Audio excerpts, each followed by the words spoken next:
Hello and welcome to another JDS Miyake gaming video. As the title suggests, we are going to be looking at the Crusader Intrepid. Now I'm going to be honest, I actually quite like this ship. I mean, it has its downfalls, which we'll talk about later, and its rather asymmetric look. First of all, we will look at what it's like as a first pilot getting aboard their ship and going into the pilot seat. And you got to watch out for that chin death ramp. Comes straight out at you. And we hang a left and open the door, and there you have the cockpit seat. So we'll sit down and get in there, and we'll turn on the ship. And looks like you've only got 2 MFD displays, so it's not too many. It'd be good if it was just an extra one. Head on out to ArcCorp. And we'll have a look at the ship while we are in Quantum.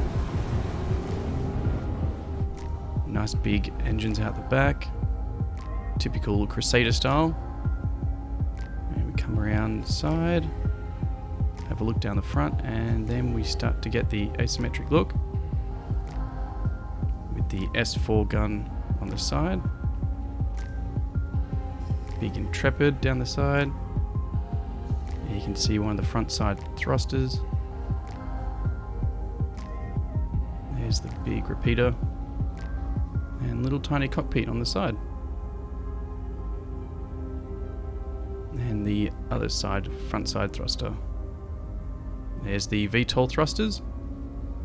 And we'll come around to the rear thrusters. Not sure what's in the middle there. And over to the other side, VTOL. And we're off. And we'll have a look at the experience of going from the cockpit seat and going to bedlog. So you get to go through one door. Up to the left, open the next door. You have the hab. We can lie down. Go.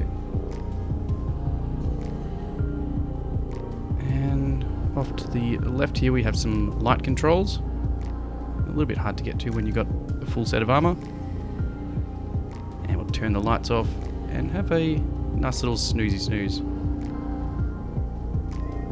There's log out.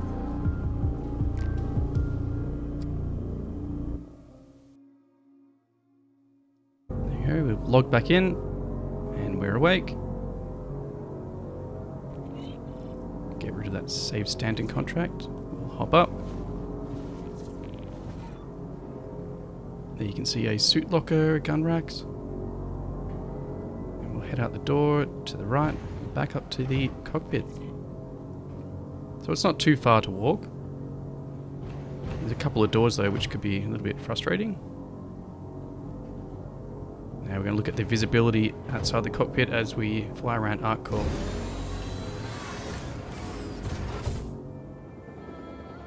So you can see the repeater on the right there, and I think that's why they made it sit back a little bit further, or they made the cockpit sit out a bit forwards so you could actually see out the right. So you can see pretty much straight upwards.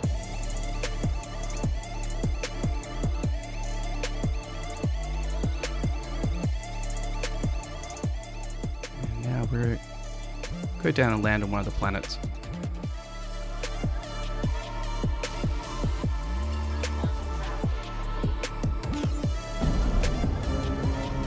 Must admit that those thrusters sound pretty cool as you put the boost on and go into atmosphere.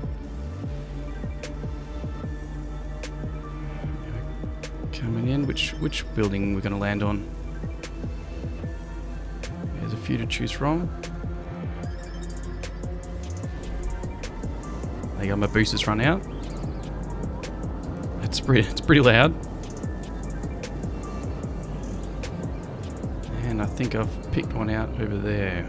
Go in. See whether I can do a nice smooth landing.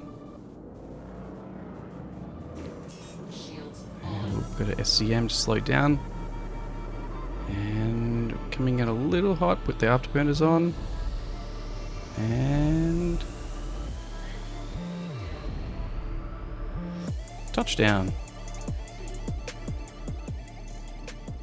So we'll have a look around the outside of the ship from the external view. So there's two little wings up the top. They look a bit strange. They look like they should be on the wing tips rather than in the middle. But you get used to it after a while. And here's the view that everyone seems to dislike about this ship. Straight above, the cockpit sticking out one side, the gun sticking out the other. It used to have a size 3, which made it look a bit more obvious, but now it looks quite good. So we'll have a look at the MFD controls. And we have exit seat on the bottom, hail the target, headlights on, open the exterior, enable the VTOL. Not sure what that one is. Activate the scanner. And power off the ship, engines on, enable shields, weapons on. Oh, it's got an ejection. Wonder how that one works. Yeah, there's nothing up the left side.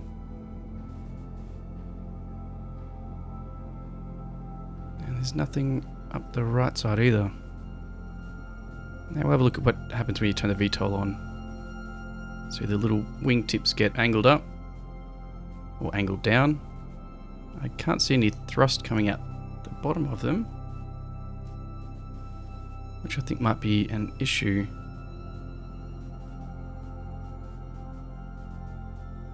Now we'll open the exterior and we'll have a look at what opens up. Yeah, there's the door and the death ramp. You got two cargo bays off to either side. And they have an individual button, so you can lower each side. And we'll hop up and have a look around.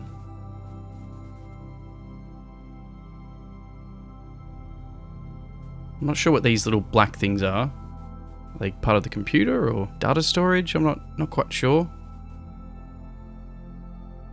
I don't know why they added that to the back of the cockpit. We have radar. It looks like open exterior has opened up all the panels. There's what they're calling the fuses for engineering.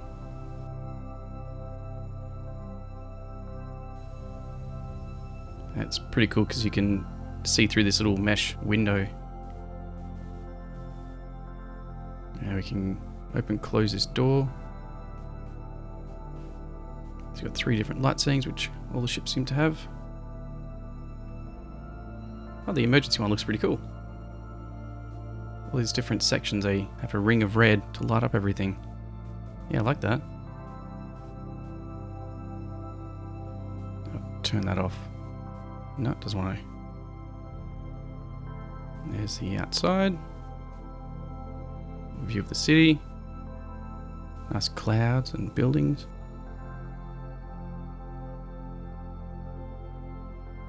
We've got exit down the bottom. I'm not sure what they are. It looks like it's just a big sign that says Crusader. We'll go back into the hab again. And we have the toilet, or the shower toilet in there. And we'll close that, and I don't know whether I should close any of the other doors. Well, maybe not. It'll take too long. We'll just close and open the panels as we go. So we have the open storage, the personal, well, the ship inventory. So you can drag your items and place them in there. Looks like it has 1,500K micro SCU. And at the end we have a suit locker, or an EVA locker maybe. And we have the gun rack to the side. We can put the small pistols on the top. Now where can I put the larger ones? Okay, the large ones go below the pistols. And I brought a machine gun as well. Let's see whether I can... Oh, it won't let me get it out because I'm in an armistice zone, and it won't let me drag it in there either. So I'll just leave that on my backpack. I think that next gun rack is for rail guns and rocket launchers. On the left we have a component locker, which I'm not quite sure how useful this is going to be because you've got the personal storage right behind you. but you can take off your equipment and put it on the shelf. Might make it easier just to run up and then go equip rather than opening up personal inventory and searching for it.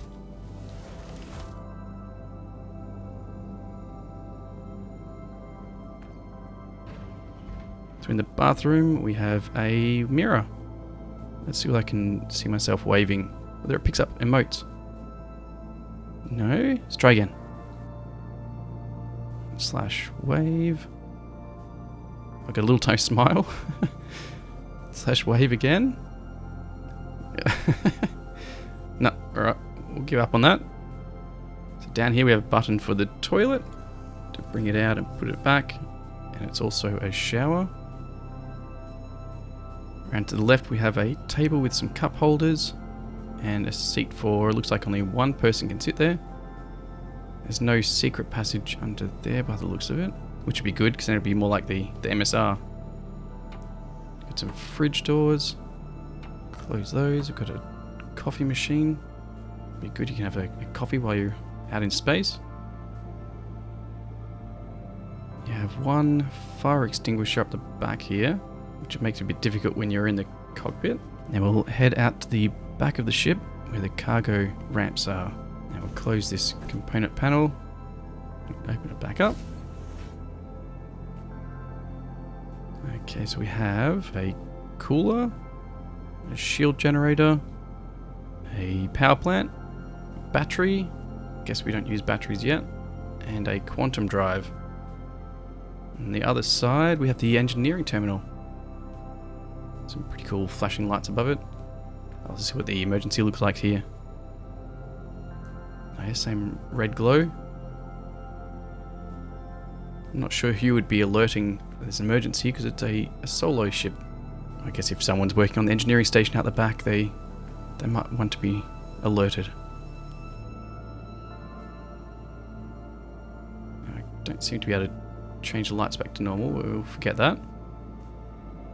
Now, because I did open exterior, the cargo doors open, so we'll close those. So then you can lower and raise the ramps without people getting into the ship, which is pretty useful.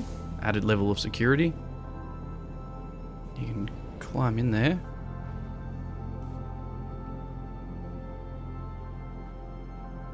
And lower it down. There's not much room there. Almost hitting your head just by crouching out. So we'll head out and close that.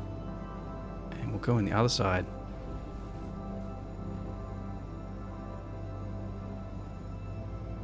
Raise the ramp.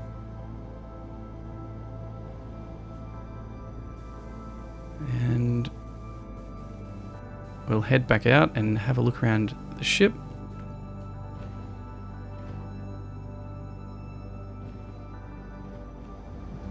Now, I think there's a fuel port around here for manual refueling. Here's a little button there, open, close.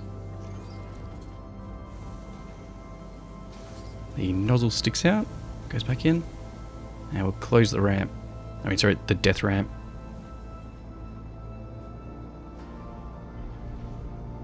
Now if you stand over this side, it's okay. You're safe there. Now here's the infamous asymmetrical cockpit. It does stick out quite a bit, which seems a little bit unnecessary. Because you can see that section just behind the cockpit, that's just where those black compartments were. Yeah, that's just where those black compartments were, which I'm not quite sure what their purpose is. But if you remove those and move the cockpit back, then I guess the gun would probably get in the way of the visibility. I guess the extended cockpit is to sort of counter that. Alright, so we'll do a VTOL test. So I'm back in the cockpit seat. And we'll take off, because the C1, if you do VTOL, if you have VTOL enabled, it increases the roll quite significantly. But you have less draft left and right. Put the landing gear up. Roll to the right, roll to the left. Doesn't seem like anything special. Now, I've disabled the VTOL. And I'm pretty sure that's exactly the same. I think that might be an issue with the VTOL thrusts not actually working as intended. Yeah. No difference that I can see.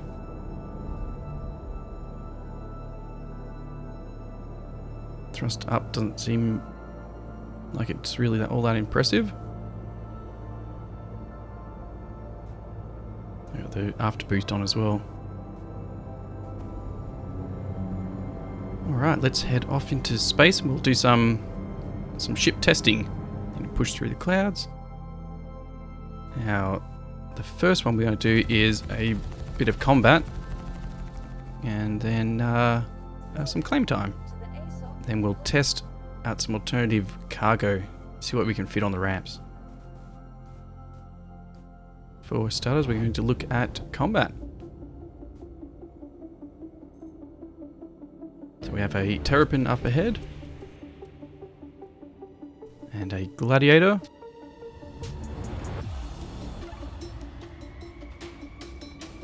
And we'll shoot off the two little size 1 missiles.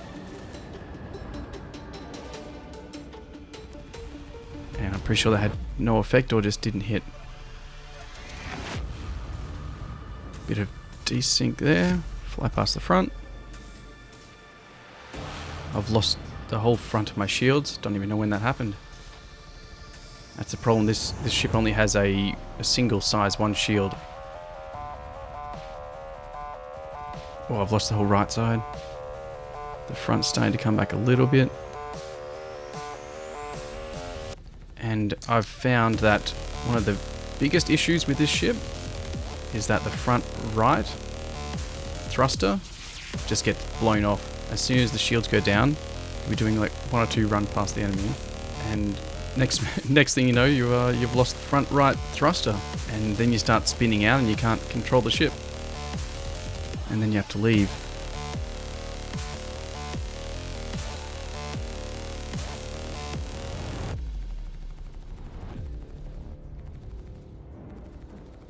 So we've got the Gladiator down to red in the core. Surely can't last too much longer. I'll keep on going even though my shields come back.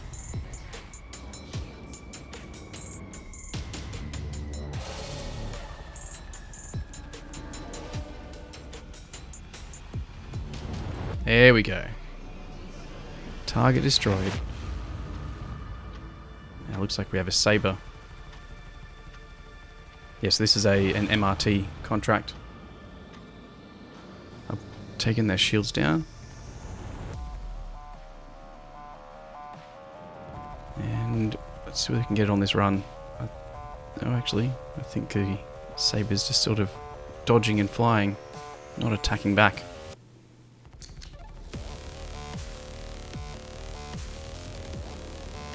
Let's say...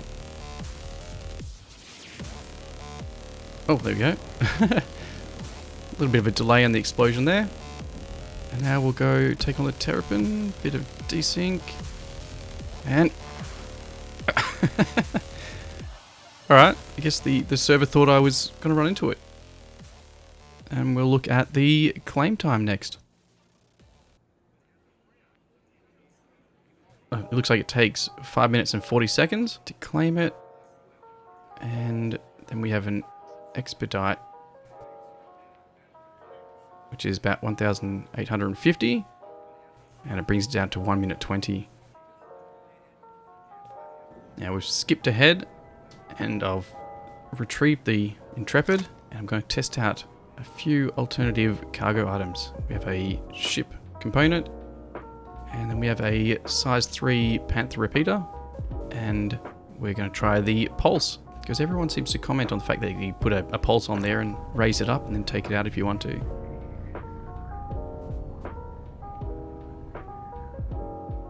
So the component's got an awkward cargo grid snapping.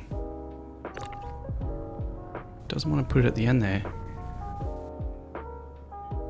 And then you headbutt that, crouch down. We'll try putting in the repeater.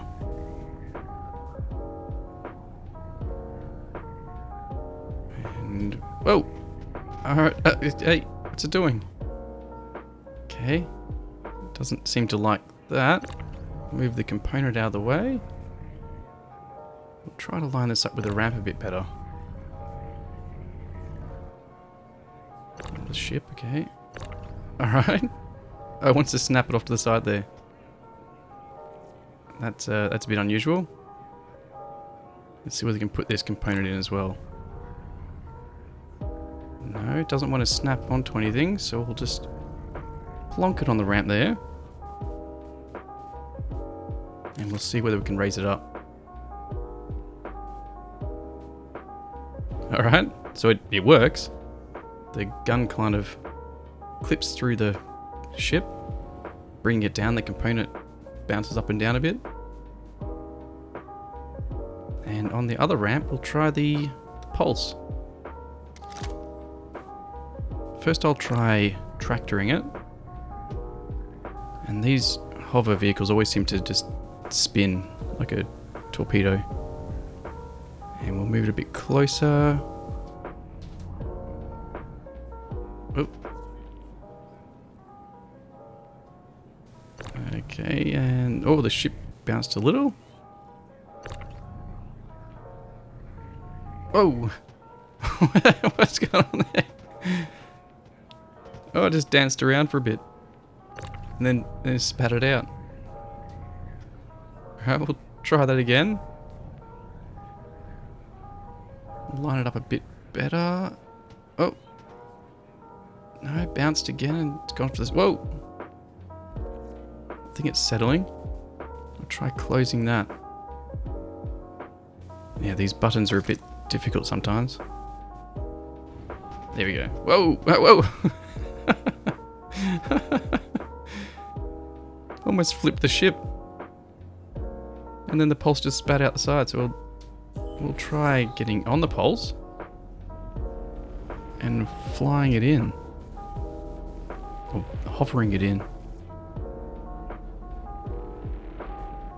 I'll open the ramp again and need to slow it down.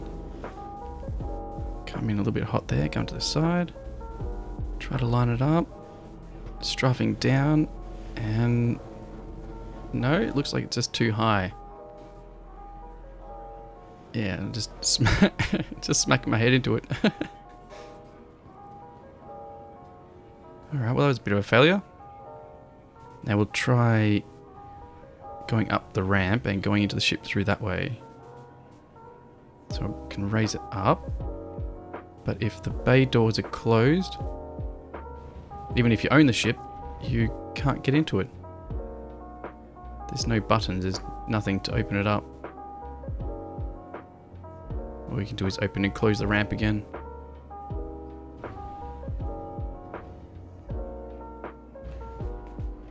No, there's definitely no buttons anywhere, and you can't reach through anything. Alright, let's burst off into space and we'll finish up this video. Going to nav mode, afterburners on. And before we go through the pros and cons, if you really enjoyed this video, and you found it helpful, it would help out my channel greatly if you would like and subscribe. And now for the pros list. So it has a fully featured interior with the hab with the bed, table, coffee maker, suit locker, gun racks. It's got the engineering station out the back, the area for the components and the cargo ramp access. And then it's got the cockpit up front. It can carry 8 SCU of cargo. You got 4 1 SCU boxes down each side. You might be able to do two SCUs. It, in theory, should be able to store the pulse. And I think that after going through the glitches, they might be able to get on top of that. It's got great maneuverability and boost. I was in combat, I was able to stay on the target most of the time, even in light atmosphere. And it has a VTOL, which if it ends up working like the C1, it would greatly improve the roll, and you can change it to improve the strafe, which is the standard. And you can use those in your combat or taking off quickly vertically. And basically, it just has a really good vibe. I just like being able to head from the cockpit down the corridor, go into the cargo bay or go into the habitation area. And you can sit down in the chair and have a coffee, or use the suit locker, put your items in the storage shelf. Just has a really nice vibe to it. But then we move on to the cons. So first of all, it only has one size 1 shield, and it's just not enough. Like you saw in combat, the shields just drop down to nothing just after a couple of shots. And even the Aurora has 2 size 1 shields. So I think they need to increase the either to a size 2 or 2 size 1s. And then if you go up against someone with ballistics or your shields get dropped, the front thrusters just get blown off way too easily. And then once that happens, you're taken out of the fight and you can't control the ship, and it just spins out of control. And finally, it's just more expensive than what I call the control ship, which is the Avenger Titan. The Avenger Titan can store 8 SU of cargo. It's got 3 guns and can go in a straight line faster, and it's actually quite agile as well. Not as agile as the Intrepid, but I think it's just priced at the wrong price point, $5 more than the Titan. And that concludes my tour and test flight of the Intrepid. So feel free to watch some of my other videos or stay tuned for my next one.